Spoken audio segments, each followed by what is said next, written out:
بسم اللہ الرحمن الرحیم۔ کوفہ کا سیاسی کردار، اس سلسلے کی آج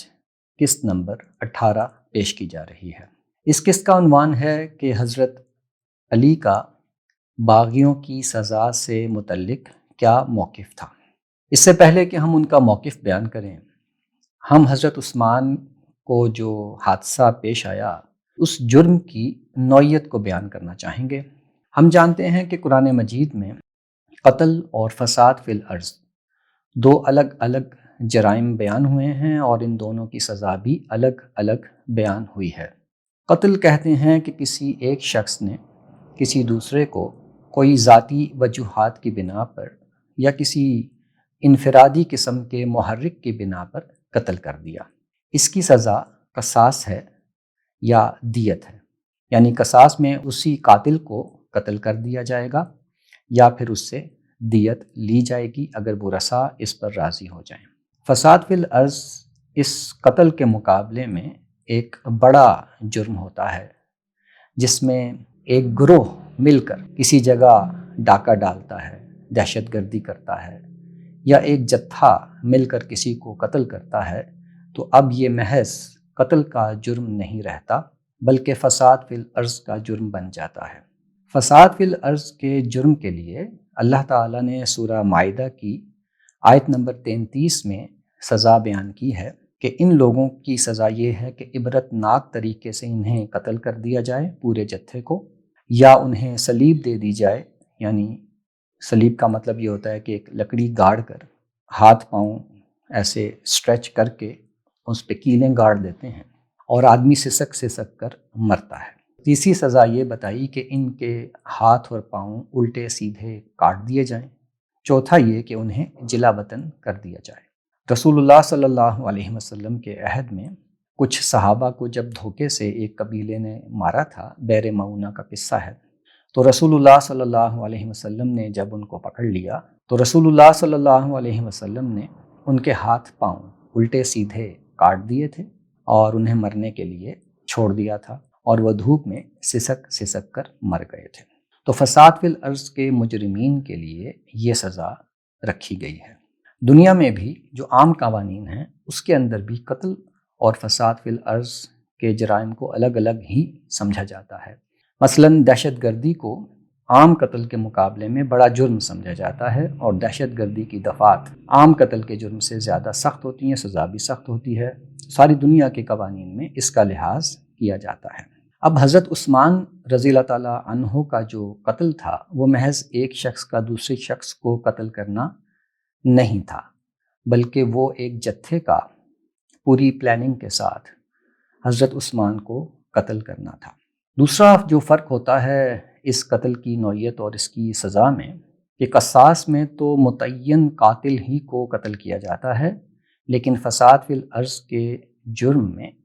جو جتنا بڑا گروہ ہے، جو بھی جتھا ہے، اس سب کے سب جتھے کو ایک ہی سزا دی جاتی ہے، یا فساد فی الارض کی سزاؤں میں سے ہی کوئی سزا دی جاتی ہے۔ اس میں یہ تفتیش نہیں ہوتی کہ متعین قاتل کون تھا، اصل میں کس نے قتل کیا، سہولت کار کون تھا، کس نے مدد کی، کس طریقے سے، اور ان کے اس لحاظ سے جرائم کو فرق کیا جائے۔ نہیں، ایسا نہیں ہوتا، بلکہ فساد فی الارض کے جرم میں جو بھی گروہ شامل ہے ان سب کو فساد فی الارض کے جرم کی سزا ملتی ہے۔ اس میں تفتیش نہیں کی جاتی کہ کون متعین قاتل ہے۔ تو حضرت عثمان کا جو قتل تھا وہ جتھے نے کیا تھا، پلاننگ سے کیا تھا۔ اب یہ محض قتل نہیں تھا، فساد فی الارض کا جرم تھا اور جس کی سزا دی جانی چاہیے تھی۔ اگلی بات جو ہے وہ یہ ہے کہ معاملہ قتل کا ہو یا فساد فی الارض کا، اس میں مدعی خود ریاست ہوتی ہے یا حکمران ہوتا ہے۔ یعنی ایک نامعلوم قتل بھی ہو جائے تو اس صورت میں بھی اگر اس کا کوئی وارث نہ ہو مقدمہ کرنے کے لیے، تو ریاست یا حکمران یا حکومت خود اس قتل کی انویسٹیگیشن کرتی ہے اور قاتل کو پکڑنے کی کوشش کرتی ہے۔ یہی معاملہ فساد فی الارض کے جرم کا ہے۔ کسی جگہ دہشت گردی ہو جائے، کوئی موب لنچنگ ہو جائے، مقتول جو ہے وہ نامعلوم بھی ہو، تو اب ریاست کا، حکومت کا یہ فرض بنتا ہے کہ وہ خود اس کی انویسٹیگیشن کرے اور اس میں کسی ورثاء کی طرف سے مقدمہ دائر کرنے کا انتظار نہیں کیا جاتا، مطالبہ نہیں ہوتا، نہ ہی یہ شرط ہوتی ہے۔ اب حضرت عثمان رضی اللہ تعالیٰ عنہ کے معاملے میں ان تمام باتوں کی رعایت نہیں کی گئی، ان کے جو قتل تھا اس میں ان تمام باتوں کی رعایت نہیں ہوئی تھی۔ یہی وجہ ہے کہ صحابہ کرام تمام گروہ جس نے حضرت عثمان کے قتل میں شرکت کی تھی ان سب کو قتل کرنے کی بات کرتا تھا، ان سب سے قصاص لینے کی بات کرتا تھا۔ چنانچہ انہوں نے جب کوشش بھی کی ان سے قصاص لینے کی تو اس تفتیش میں وہ نہیں پڑے کہ اصل قاتل کون تھا، کس نے آگے بڑھ کے گلا کاٹا تھا یا نیزہ مارا تھا، بلکہ وہ سب کو اس جرم کا برابر کا شریک سمجھتے تھے۔ چنانچہ بصرہ پر جب حضرت طلحہ اور حضرت زبیر نے حملہ کیا تو اس وقت انہوں نے تمام جو وہاں پہ بصرہ میں قاتل تھے، جو سہولت کار تھے، جنہوں نے اس میں شرکت کی تھی، ان سب کے سب کو قتل کر دیا تھا۔ صرف ایک قاتل جو تھا یا قاتلوں کا سہولت کار جو تھا وہ بچا تھا۔ حضرت معاویہ کا بھی یہی کہنا تھا کہ ان سب کو سزا دی جائے، لیکن حضرت علی کا یہ عذر تھا کہ وہ ان کو سزا دینے کے اوپر قادر نہیں ہیں۔ لیکن صرف یہ موقف نہیں تھا، بلکہ اس سے بڑھ کر ان کا موقف تھا جو یہاں نقل ہوا ہے۔ یہ حوالہ ہے اخبار الطوال کا صفحہ 157۔ اس میں وہ حضرت معاویہ کو لکھتے ہیں کہ تم نے عثمان بن عفان کے قتل کے معاملے میں بہت بات کر لی، اب اس بیعت میں داخل ہو جاؤ، یعنی میری بیعت کر لو جس میں دوسرے لوگ داخل ہو چکے ہیں، پھر اس معاملے کو میرے پاس فیصلے کے لیے لاؤ، میں تمہیں اور ان سب کو اللہ کی کتاب اور اس کے نبی کی سنت کے مطابق فیصلہ کر کے دوں گا۔ یعنی وہ یہ حضرت علی یہ کہہ رہے ہیں کہ مقدمہ دائر کرو، میرے پاس فیصلہ لے کے آؤ، حالانکہ یہ خود حضرت علی ہی کا فرض تھا کہ اگر وہ سمجھتے تھے کہ ان کی حکومت جن علاقوں میں قائم ہو گئی ہے انہی علاقوں میں سے ایک علاقے یعنی مدینہ میں حضرت عثمان کا قتل ہوا تھا، تو حکومت بھی اب اسی جگہ ان کی قائم تھی، اب انہی پر یہ فرض بنتا تھا کہ وہ قاتلوں کو سزا دیں۔ اس میں کسی کا مقدمہ دائر کرنا یا مقدمہ لے کے آنے کا سوال ہی پیدا نہیں کرنا چاہیے تھا، یا اس کی کوئی شرط عائد نہیں کرنی چاہیے تھی۔ یہ عذر تو پیش کیا جا سکتا تھا کہ وہ ان کو سزا دینے پر قادر نہیں، مگر اس قسم کی کوئی بات نہیں کی جا سکتی جیسے کہ اب لوگ کرتے ہیں کہ متعین قاتل کون تھا اور حضرت معاویہ کو اس کا حق کیا تھا کہ وہ حضرت عثمان کے قتل کے والی بنے۔ تو یہ تمام مباحث بعد میں آئیں گے، پہلے یہ دیکھا جاتا ہے جہاں جس کی حکومت ہے وہی حکمران وہاں ہونے والے جرائم کی سزا دینے کا پابند ہے۔ اس میں یہ قانونی نقطہ اٹھانا غیر اخلاقی ہے کہ جرم تو حضرت عثمان کے دور میں ہوا تھا